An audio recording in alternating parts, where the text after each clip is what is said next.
السلام علیکم دوستو، welcome on S G A stories. دوستو، بیان کیا جاتا ہے کہ ایک علاقہ بہت ہرا بھرا تھا۔ وہاں ہر طرف ہریالی چھائی ہوئی تھی۔ وہاں کے لوگ بھی مسلمان تھے، ایک اللہ کو مانتے تھے۔ وہ اللہ والوں سے بہت زیادہ عقیدت اور محبت رکھتے تھے۔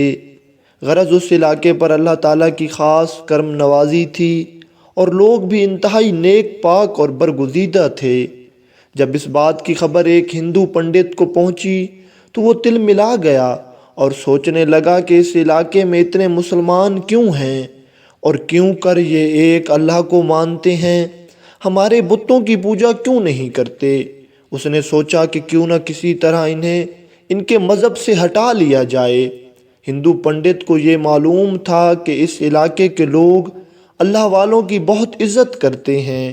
اس نے ایک اللہ والے کا روپ بنایا اور اللہ والوں کا لباس پہنا اور ڈھونگی بابا بن کر اس علاقے میں داخل ہوا۔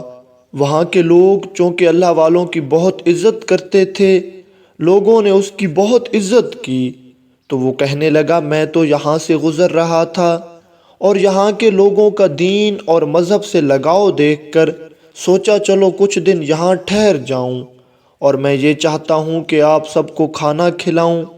اس ڈھونگی بابا نے کہا آج ہم 1000 دیگیں پکائیں گے۔ ڈھونگی بابا کے کہنے پر دیگوں کو آگ کے اوپر رکھ دیا گیا اور ان میں پانی ڈال دیا گیا، لیکن ان میں کوئی بھی ایسی چیز یعنی اناج وغیرہ نہیں ڈالا گیا۔ اس ڈھونگی بابا نے کہا کہ آپ آج چلے جائیں، کل آئیں گے تو آپ کو کھانا ملے گا۔ لوگ سوچ رہے تھے کہ صرف پانی سے کیسے کھانا پکے گا، لیکن کیونکہ وہ اللہ والوں کی عزت کرتے تھے چپ چاپ گھر چلے گئے۔ اگلے دن جب وہ آئے تو دیکھ کر حیران رہ گئے کہ پلاؤ موجود تھا اور اس پلاؤ میں بڑے بڑے گوشت کے ٹکڑے بھی موجود تھے۔ لوگ حیران ہو گئے، خیر انہیں تو وہ کھانے سے مطلب تھا، اس لیے وہ لوگ خاموش ہو گئے اور پلاؤ کھانے لگے۔ اگلے دن بھی یہی ہوا۔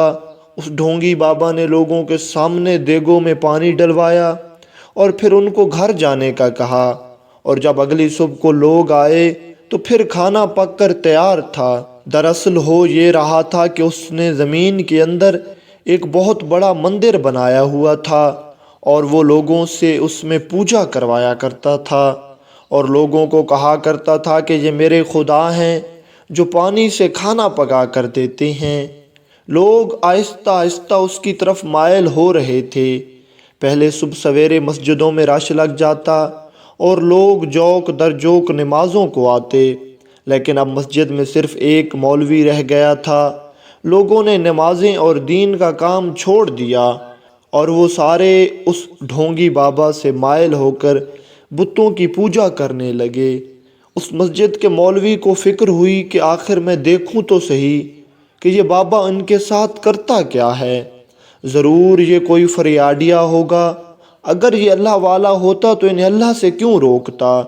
وہ مولوی جا کر دیکھتا ہے تو اس کے ہوش اڑ جاتے ہیں کہ زیر زمین مندر میں لوگ بتوں کی پوجا کر رہے ہیں، اور وہ بیچارہ بہت پریشان ہو جاتا ہے اور بات اس کی سمجھ میں آ جاتی ہے۔ وہاں اس علاقے میں شہر سے دور ایک اللہ والوں کا گروہ رہتا تھا۔ وہ مولوی ان کے پاس گیا اور ان سے سارا مسئلہ بیان کیا کہ کس طرح ہمارے علاقے میں ایک فتنے نے جنم لیا ہے اور یہ فتنہ مسلمانوں کو کافر بنائے جا رہا ہے۔ تو اللہ والوں نے اس مسجد کے امام کو کہا کہ آپ حوصلہ رکھیں، ہم آپ کی ضرور مدد کو آئیں گے۔ اگلے دن سارے اللہ والے اس علاقے میں داخل ہوئے تو جو ان کا سردار تھا وہ ان سے کہنے لگا کہ تم مسجد میں جا کر آرام کرو، میں اس ڈھونگی بابا سے مل کے آتا ہوں۔ وہ درویش ان لوگوں کے پاس گیا اور دور سے کھڑا ہو کر دیکھنے لگا۔ جب اس درویش کو چاول کھانے کے لیے دیے گئے تو اس نے انکار کر دیا اور کہا کہ میں تو یہاں کھانا کھانے نہیں آیا۔ تو اس ڈھونگی بابا کے شاگردوں نے اس کو بتایا کہ اس طرح ایک درویش آیا ہے جو دور سے دیکھ تو رہا ہے لیکن کھا کچھ نہیں رہا۔ تو اس بابا نے کہا کہ اس درویش کو میرے سامنے پیش کرو۔ شاگرد گئے اور اس کو بلا کر لے آئے۔ وہ پنڈت جو اللہ والے کے لباس میں تھا اس درویش کو کہنے لگا کہ جب سب لوگ کھا رہے ہیں تو تم کیوں نہیں کھا رہے؟ تو درویش کہنے لگا یہ سب لوگ تو بے خبر ہیں کہ تو انہیں کس چیز کا گوشت کھلا رہا ہے، اور حرام گوشت کھانے کی وجہ سے یہ لوگ اتنی غفلت میں پڑ چکے ہیں کہ یہ اب تجھے اپنا خدا ماننے لگے ہیں، حالانکہ یہ لوگ تو ایک اللہ کو ماننے والے تھے۔ وہ ڈھونگی بابا کہنے لگا کہ اگر میں خدا نہیں تو کیا تو خدا ہے؟ اب وہاں اور لوگ بھی جمع ہو چکے تھے۔ اس ڈھونگی پنڈت اور اس درویش کے درمیان بحث چل رہی تھی۔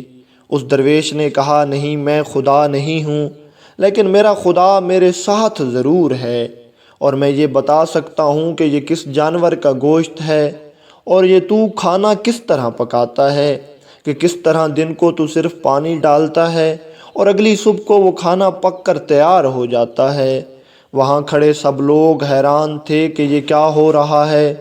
وہ پنڈت اس درویش سے کہتا ہے کہ اچھا تو بتا کہ یہ کھانا کیسے پکتا ہے اور اس میں موجود گوشت کس چیز کا گوشت ہے؟ تو درویش اللہ تعالیٰ سے دعا کرتا ہے کہ یا اللہ میری مدد کرنا۔ ابھی وہ درویش دعا ہی کر رہا ہوتا ہے کہ ان دیگوں میں موجود گوشت باہر آ جاتا ہے اور وہ خنزیر کی شکل اختیار کر لیتا ہے اور بول کر کہتا ہے میرا گوشت کھانا حرام ہے، لیکن اس پنڈت نے ان سادہ لوگوں کو جو کہ ایک اللہ کو ماننے والے تھے میرا گوشت کھلا کر ان کو غفلت میں ڈال دیا اور ان سے بتوں کی پوجا کرواتا رہا۔ یہ دیکھ کر وہاں کھڑے لوگوں کی آنکھوں سے پٹی اتر چکی تھی اور وہ غصے میں آ گئے۔ وہ پنڈت کو مارنے کے لیے اس کی طرف لپکے، تبھی اس درویش نے کہا نہیں، ہمیں اس کی جان لینے کا کوئی حق نہیں ہے۔ اگر یہ اپنے گناہوں پر پچھتاتا ہے اور سچی توبہ کر لیتا ہے تو وہ رحیم ہے، وہ معاف کرنے والا ہے، وہ ضرور اسے بھی بخش دے گا۔ پنڈت نے جب یہ دیکھا کہ اتنی بڑی غلطی کے باوجود بھی کیا اللہ مجھے معاف فرما دے گا، تو پنڈت اس درویش کے پاس آیا اور عرض کرنے لگا کہ مجھ سے غلطی ہو گئی تھی، میں شیطانوں کے بہکاوے میں آ گیا تھا، میں نے لوگوں کو بتوں کی پوجا میں لگا دیا، لیکن اب میں سچی توبہ کرتا ہوں اور آپ کے ہاتھ پر مسلمان ہونا چاہتا ہوں۔ اس طرح ایک اور مسلمان اس بستی میں داخل ہوا اور پھر سب لوگ ہنسی خوشی رہنے لگ گئے۔ مسجدیں پھر سے آباد ہو گئیں اور لوگوں کے دلوں میں سکون پھر سے لوٹ آیا۔